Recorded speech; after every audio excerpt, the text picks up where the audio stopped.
Nah, pada malam hari ini ada satu tema yang menarik yang saya ingin ingin sampaikan dan ingin bahas bagi Bapak Ibu dan semua saudara, yaitu mengenai tema dengan judul bertukar tempat. Bukan bertukar Ya, bukar jenis tempat kelamin ya. kan? Bukan bertukar tempat. Bukan bertukar tempat duduk, tapi mari begini, yang saya ingin sampaikan itu begini. Nah, seringkali dengan seiring waktu, perjalanan perkawinan, dengan seiring waktu itu lalu akan mulai apa namanya ya, timbul gesekan-gesekan, timbul masalah. Dulu yang kita katakan pasangan kita itu kekasih kita, pacar kita yang inginnya deket, lalu mulai menjadi berjarak.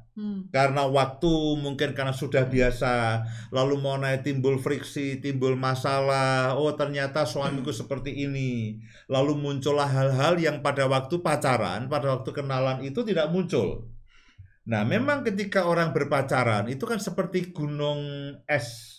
Ya, seperti gunung es yang hanya permukaan saja yang kelihatan, yang di bawahnya yang jauh lebih besar, 80-90% itu yang tidak kelihatan.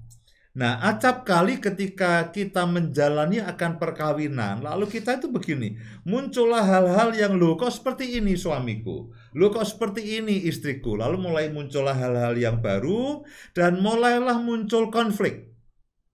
Muncul gesekan, muncul konflik, gesekan yang satu menimbulkan gesekan yang lain, gesekan menimbulkan konflik, konflik menimbulkan persoalan, persoalan menimbulkan yang lainnya, akhirnya kadang-kadang sampai orang itu memutuskan untuk berpisah, bahkan tidak sedikit yang akhirnya menjadi bercerai. Dulu pengennya dekat. Dulu tidak mau dipisahkan, tapi dengan berjalannya waktu, lalu tiba-tiba menjadi berjarak. Menjadi berjarak dan yang aneh lalu menjadi tidak ingin ketemu. Bahkan di rumah pun hanya seperlunya. Nah, pasti ada yang aneh dan ada yang salah. Ya, dulu pada waktu masih berpacaran, ya suka memberikan sesuatu. Ya, sekarang mulai menuntut. Ya, mulai menuntut, mulai mempertahankan hak, mulai mempertahankan kemauannya. Aku mau supaya pasanganku itu mengikuti aku. Aku mau supaya pasanganku itu mengerti aku. Nah, pasangan kita juga lakukan yang sama. Aku mau supaya suamiku atau istriku itu mengikuti kehendakku, mengerti akan aku. Nah, dari yang sebetulnya perkawinan itu menjadi satu, lalu menjadi berjarak. Menjadi saling menuntut. Nah, kalau saling menuntut itu kan akhirnya begini, akan timbul siapa yang menang, siapa yang berhasil. Nah, padahal pernikahan itu bukan masalah siapa yang menang, bukan masalah siapa yang berhasil. Pernikahan itu kita bersinergi untuk membangun satu keluarga yang bahagia. Pasangan yang dulu itu kekasih, lalu lama-lama menjadi lawan tanding. Menjadi lawan tanding. Siapa yang menang? Siapa? Oh, dia harus mengikuti aku. Ya enggak bisa. Kamu harus mengikuti aku. Siapa yang benar? Siapa yang benar lah.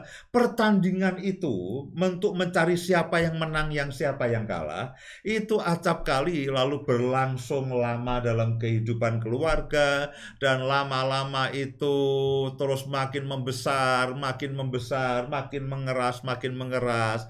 Akhirnya timbullah jarak. Nah, kita sering dengar ungkapan-ungkapan semacam ini. Aku tidak mengerti apa yang menjadi kemauannya. Ya, kita sering mendengar seperti itu. Suami bercerita kepada orang lain, aku tidak tahu itu apa yang dimau oleh istriku. Istri cerita kepada orang lain, pada temannya, aku tidak tahu itu suamiku itu tidak bisa dimengerti. Aku tidak tahu apa yang bisa membuat dia senang. Nah, yang suami berkata seperti itu, lalu yang istri pasti tidak mau kalah. Ya, kamu susah dimengerti lah, apalagi kamu semakin susah dimengerti.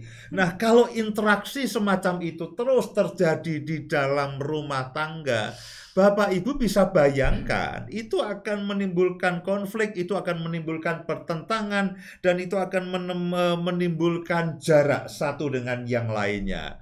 Ya, ungkapan yang lainnya, aku benar-benar tidak tahu bagaimana caranya memahami akan suamiku atau memahami akan istriku. Nah, ketika ucapan itu diungkapkan, aku tidak paham dengan apa yang kamu mau. Kalau itu kita katakan kepada istri atau kepada suami kita, saya hampir yakin bahwa pasangan kita akan mengucapkan hal yang sama. Apalagi aku juga tidak paham dengan kamu. Ya, kamu juga tidak paham. Nah, akhirnya kan lalu terus itu menjadi semakin keras, menjadi semakin keras. Aku tidak paham kamu, aku tidak tahu. Semakin tua semakin aneh. Semakin tua semakin aneh. Ya, semakin tua semakin aneh. Dulu sih sudah aneh sebetulnya. Ya, tapi semakin tua itu menjadi semakin aneh. Lalu dia itu kalau marah-marah tanpa alasan yang jelas. Tidak tahu ujung pangkalnya, tiba-tiba marah, aku tidak tahu apa sebabnya, tidak ada hujan, tidak ada angin, tiba-tiba marah. Ya, mungkin marahnya pas di musim kemarau, jadi tidak ada hujan, tidak ada angin. Makin tua makin banyak maunya. Ya, banyak maunya dan sebagainya. Dia tidak mau mendengarkan. Ya, kalau aku ngomong dia tidak mau mendengarkan. Aku juga tidak tahu kenapa dia ngomel terus seperti ini. Nah, Bapak Ibu dan semua saudara, ungkapan-ungkapan seperti itu saya acap kali mendengarnya dan sering kali mendengarnya saya gagal paham. Saya tidak mengerti dengan suami dan istri saya. Nah, karena itulah pada malam hari ini saya ingin katakan begini, bertukar tempat. Ya, bertukar tempat. Nah, kalau saya bisa menerangkan dan mendefinisikan itu begini. Bertukar tempat itu artinya kita menempatkan diri pada posisi dan sudut pandang pasangan kita. Ya, sekali lagi saya coba ulangi, saya coba terangkan. Ya, ini definisi ya apa namanya ya? Ya tidak ada di kamus itu tidak ada ya. Ini tapi maksudnya begini, bertukar tempat itu begini. Kita menempatkan diri pada posisi pasangan kita dan pada posisi sudut pandangan kita. Jadi suami mencoba bertukar pada posisi istri, lalu sudut pandangnya seperti apa, demikian juga istri terhadap suami. Kita mulai begini, mulai coba kalau aku jadi istri itu seperti apa? Ya, kita mencoba memahami apa yang menjadi kesukaannya, apa yang dia rasakan, apa yang menjadi keinginan hatinya, apa yang membuat dia tidak suka, tidak nyaman, menjadi bad mood, menjadi marah-marah, situasi atau perkataan yang dia tidak sukai, apa yang menjadi kegemarannya, menjadi kesukaannya, menjadi kesenangannya. Nah, kita coba memikirkan dan kita coba ada di posisi itu.